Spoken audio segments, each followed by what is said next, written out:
When trading for Josh Giddey, the Chicago Bulls set themselves up to have the third year in a row of having to make a major decision in restricted free agency. We're going to talk a little bit about that, what's all going into that. We're also going to talk about Dalen Terry's potential as he gives back to his hometown. And lastly, we're going to look at the Chicago Bulls' potential of buying or selling at the trade deadline with a little bit of twist. We're going to get to all that and more right after this. You are now tuned in to Chicago Bulls Central, your number one place for all Chicago Bulls news and content.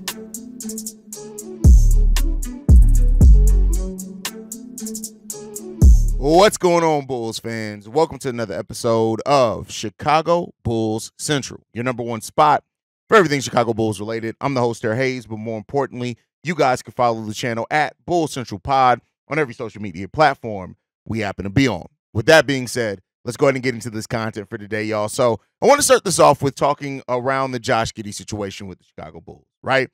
The Bulls, when you look at it, the last two seasons, they've had to make major decisions in restricted free agency.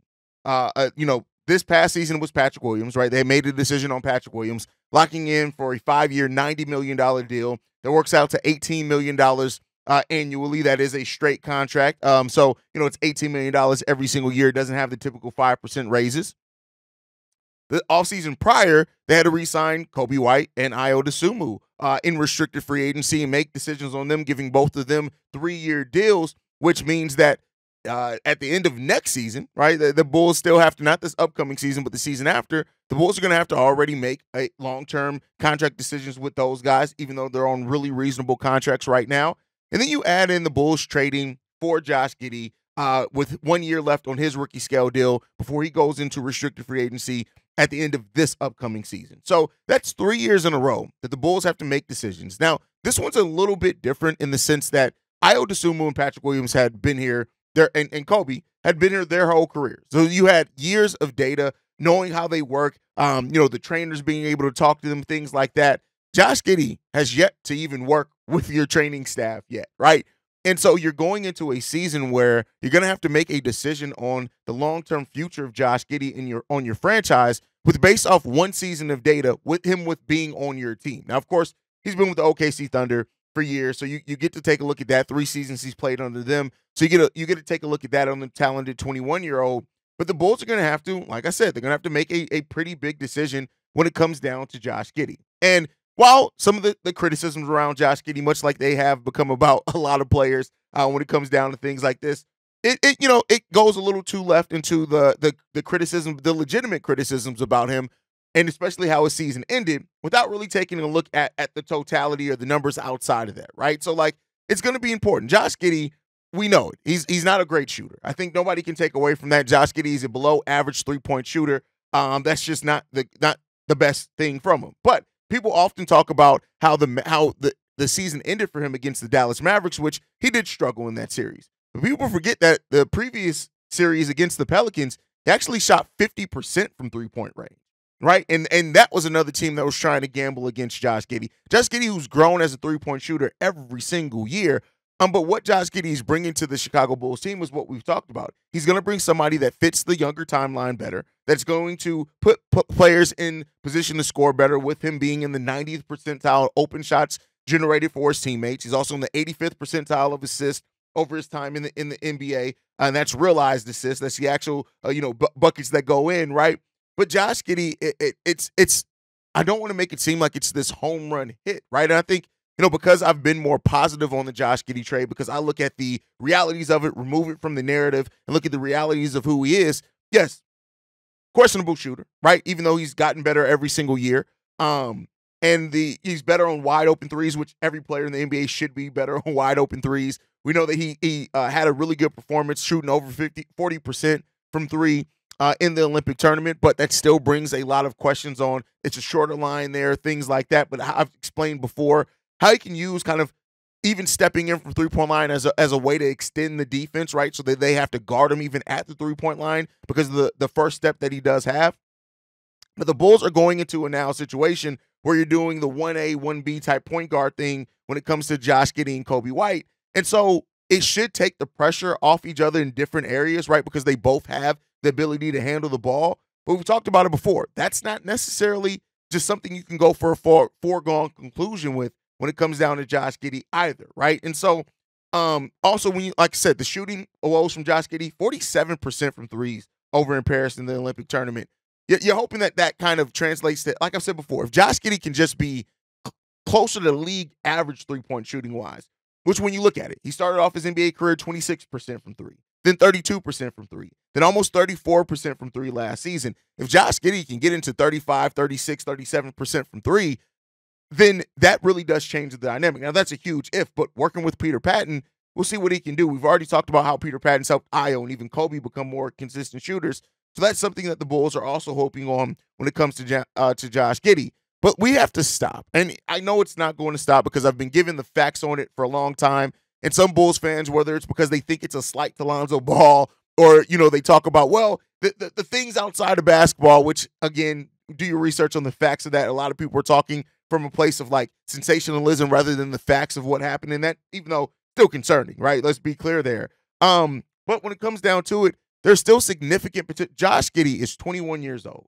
And he comes into the with the Chicago Bulls as a former 6th overall pick that has actually, in a lot of ways, kind of lived up to that, even though last season was disappointing because of his role changing. And that is something that a lot of people aren't taking into consideration, how much that role changing for Giddey and how much he's going to get back into being the type of role that best suits him is going to overall help his game, right? And so we'll see what happens. Josh Giddey also as a defender has continually improved. When you look at his on-ball defense, off-ball is still a big concern. That's been a concern for like Zach LaVine as well. But on ball, his defense is actually really good. And in the mid-range as well. And he's one of the best block per minute players as a guard as well. When you look at what comes down to that, he actually has the block rate and percentage of a power forward. So, look at that as well. Now, that's in certain situations, but in the pick and roll heavy offenses that we're seeing in the NBA and, how they like to spread it out, that could be something as well that Josh Giddey's game is not yet developed on. And so, you guys know, I'm somebody as well who I'm big and I've been pretty consistent on. I don't give up on players as early as some other Bulls fans do, right? A lot of Bulls fans are ready to write off players. We'll talk about one here later on in the show, whereas I'm still like, hey, they still got some time. Now, I think my overall hope of who they can become comes down every single year, that they don't live up or show some of that potential. But Josh Giddey still does have a lot of potential left as far as what he can round out to in the NBA, and that's both defensively and offensively. You look at Josh Giddey's positional size, and that is somebody with his length as well that could turn into a solid enough defender. Now, defense comes down to defensive IQ does play a part into that, but also just how much effort you're giving. And in the Olympics, at least, Josh Giddey gave a nice amount of effort defensively, especially when you look at that last game against Serbia. And so that's also promising for Josh Giddey, right? So the Bulls, to bring this all back, the Bulls yet again put themselves in a situation where you have to make a long-term decision on a player that you just aren't going to have that much data on, right? We were in that kind of with Zach LaVine in a way that was the previous front office, and we just got to see what's going to come about it, right? But this isn't ideal, and I'll say that regardless of how you look on the player of Josh Giddey or not, it's not ideal that a team that is rebuilding in a way, right, rebuilding on the fly while still trying to win basketball games, that you have to make a long-term potential big money deal 1 year after a player has come to your team. You've only gotten 1 year of data to see how these players fit together. It's possible that Coby White and Josh Giddey don't have a good first season together. And then that doesn't mean that in the future it's not going to be, but like there's a potential of that. There's a potential that maybe they look good right away and maybe that's not sustainable, right? So there's a huge risk. And this front office continues to put themselves in positions where they have to make these risks, and they're big, like, yes, they have a high reward potentially, but they have very, very low floors potentially as well, as far as what if it just doesn't work out. And that's something that we've talked about before. Now, Coby White's deal is up in 2 seasons. We got this season coming up, the season afterwards. So if Josh Giddey and Coby don't necessarily work together, yeah, you're not making a huge long-term commitment to it potentially, but again, it's still a risk that you didn't necessarily have to take, or you could have taken a more calculated one, which a lot of Bulls fans wanted to see kind of a player that fits more naturally next to Coby White, that didn't change Coby White's role from from point guard to shooting guard. So that's another thing that plays into this aspect as well. But I want to hear from you guys. When you look at the last 2 off seasons for the Bulls and how they've had to make big decisions in restricted free agency and how that now could play into a part where they have to do that yet again coming up, let me know what you guys think on that down below. But with that said, I want to talk about a little bit about Dalen Terry. Now, I know Dalen Terry is a player that, again, much like I said earlier, a lot of Bulls fans have written off, right? But I want to talk first about what Dalen Terry is doing in his hometown. He's actually holding and being part of a basketball camp for boys and girls aged 8 to 14, August 17th through the 18th in Inspire Courts. It's kind of a basketball clinic, and giving back is something that a lot of Bulls players do. Kobe White does it. Ayo Dosunmu does it, right? And so it's a really good thing to see a player giving back to their hometown in Dalen Terry. But in using that, it brings us to the next situation. So Dalen Terry won a Drew League championship with DeMar DeRozan on his team titled the Cheaters, which, if you guys know about DeMar's side babies, it's a weird name for a team nonetheless. But they won a Drew League championship. And Dalen Terry played extremely well in the Drew League. We talked about his first game in which he had like 16, 11, and 6 or something like that. He had another 16 points, 6 rebounds in a game again. And Dalen Terry is going into a situation in his third year with the change of direction for the Bulls and the change of play style theoretically. Again, I like to think I know how the Bulls are going to change their play style based on the personnel. But with Billy Donovan as the head coach, you can never bet on anything as far as it making sense as far as your personnel, right? So that's a Billy Donovan thing. We'll talk about that as we get closer to the season and see some preseason games. But if Dalen Terry comes into this basketball team, right, the Chicago Bulls with this training camp, and he just needs to prove that he can stay and contribute to basketball court.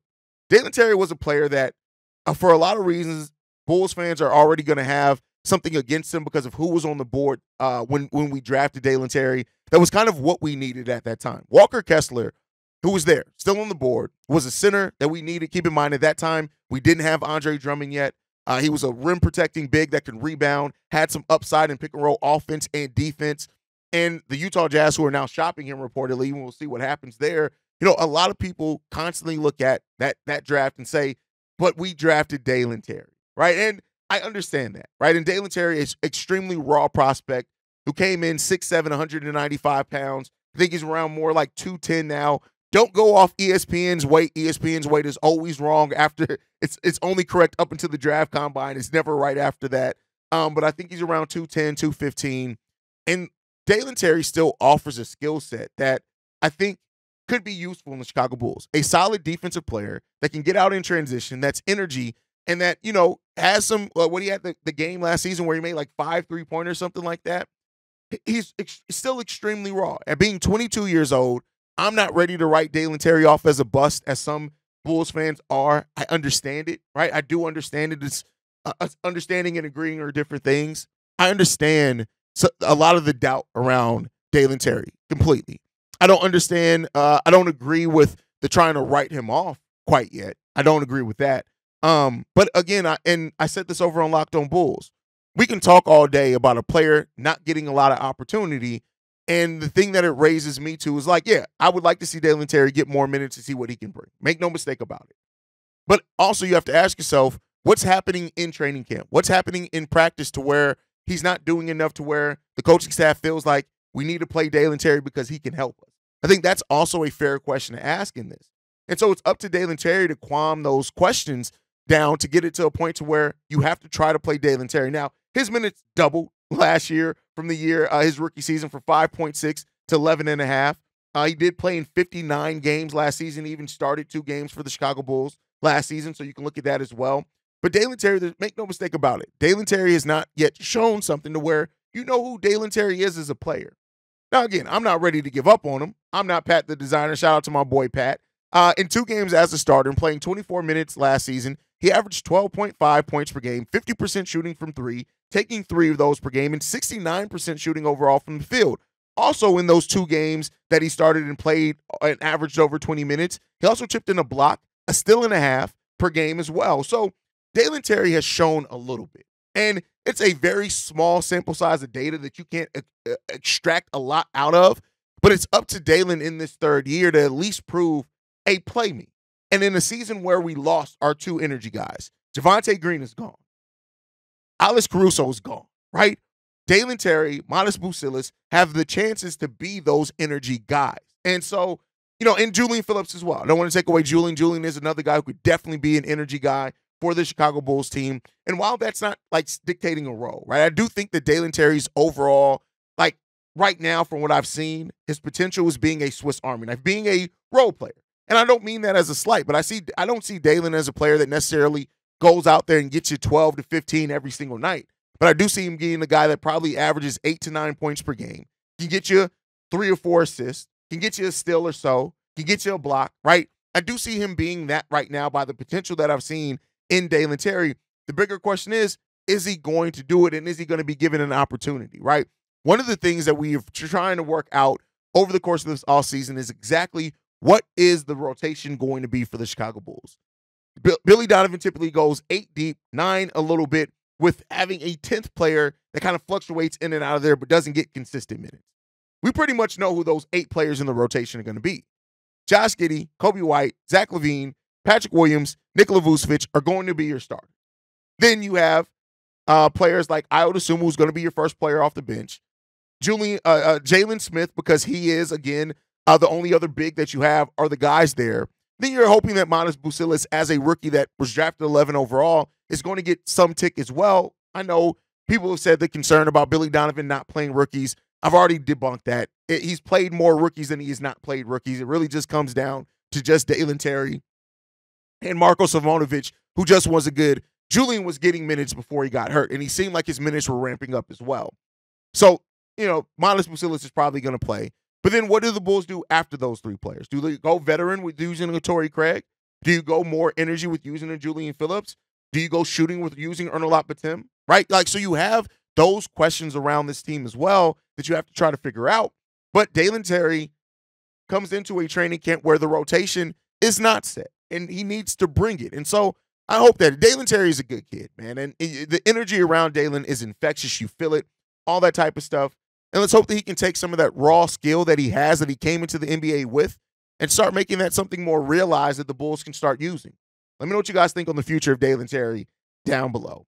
All right, before we go, I want to talk about something that kind of picking up on what we talked about on something over on Locked On Bulls. Me and Pat discussed the trade deadline, right? And we discussed, are the Bulls going to be buyers or sellers at the trade deadline? And I'm not really going to talk about it from that aspect because we've done that. Go over there. You can hear our thoughts on it. But I think that this trade deadline for the Bulls could be an inverse of what we saw in the Bulls' first trade deadline. When AK and Eversley took over this team, they used that first 2/3 of the season, because that's basically what it is by the time you get to the trade deadline, and they use that as a valuation of the young players. And I think that part stays the same. The Bulls are going to be evaluating their young players through that part of the season. But where I think it's going to be the inverse is that at that first trade deadline, they moved Wendell Carter. They moved Chandler Hutchinson. They moved Daniel Gafford.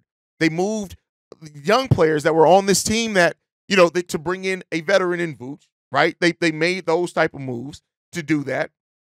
And I think we could see an inverse of that. I think this is going to be one where if the Bulls aren't competing at the level that maybe the Bulls think or hope or whatever barrier they set, we could see the older players sold off. And not just the Zach LaVine, Nikola Vucevic. We've talked about that ad nauseum. We know that the Bulls would like to trade Zach LaVine. We know that the Bulls would probably look to move Vooch at this trade deadline. We'll see what happens there. But other than that, they still have pieces that I think other teams could be interested in. Torrey Craig is a piece that I'm not saying you're going to get a first-round pick or anything back for, but when you look at teams that think they're competing for a championship, and you look at a Torrey Craig, an ultimate role player who understands, who plays his best when he is playing out there with stars that take that pressure off, that he could be a target for teams at the trade deadline that you can bring in, especially on top of the Bulls, maybe at that point, knowing what they have in Julian Phillips. Maybe Manas Buzelis does solidify the fact that he deserves 20 to 22 minutes per game, that he's going to get that above a Torrey Craig, right? So you could sell off Torrey Craig, get seconds back, a second-round pick back, and I think that that's going to be kind of the inverse that we see.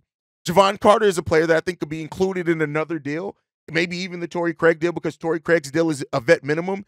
You included Jevon Carter in there, try to move off of him.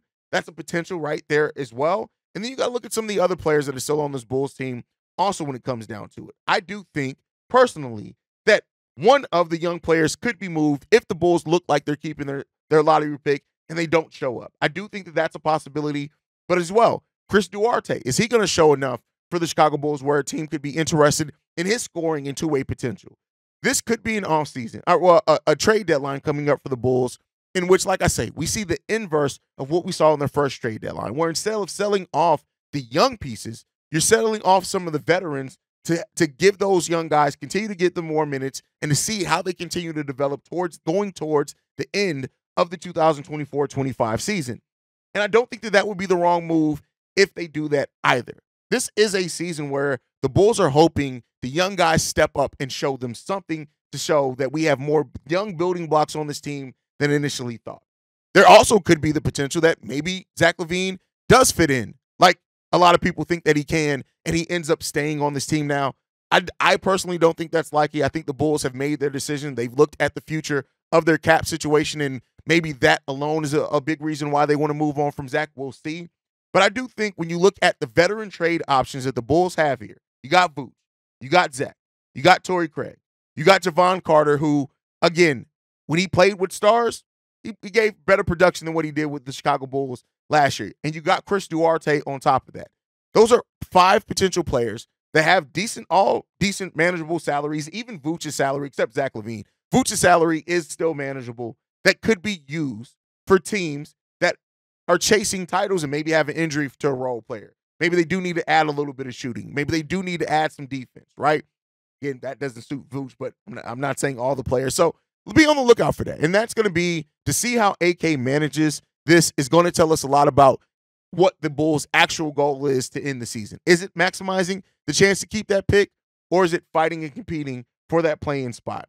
We'll see what happens, guys. Make sure you guys are following the show at Bulls Central Pod. You can send us any feedback, questions, comments, concerns, bullscentralpod@gmail.com. Lastly, if you want to leave a text message and or voicemail for the mailbag, the number to do so, 773-270-2799. We're the #1 spot for everything Chicago Bulls related, and we are less than 100 subscribers away from 20K. This is important, y'all. This is important. I don't like asking for subscribers. It doesn't feel like me. When we were doing the initial push to 10K was the last time I'm going to push it this hard. We are 94 subscribers away right now from the long-term goal that I had for the channel of 20,000 subscribers. So I'm going to, if you guys are watching this video, I know I pop up in your feed because I post every single day. Make sure you're subscribed to the channel. If you're a podcast listener and listening to this audio only, pull up YouTube. I know you got it on your phone. Go over to Chicago Bulls Central. Hit that subscribe button to support the channel. If you're a YouTube only watcher, go and leave a 5-star review on iTunes, Apple Podcasts, or Spotify. But key thing, hit the subscribe button. We are trying to get to 20,000 subscribers. There's a long-term goal I had set. I could taste it. We're 94 away. I want to be there before the start of the season. Hit that subscribe button. In exchange for that, I'll be delivering the best and most consistent Chicago Bulls content that you guys will get, period. Make sure you guys hit that subscribe button. But like I like to end everything on, go Bulls. Love you guys. See red if you can, y'all. Peace. This has been a presentation of the Break Media.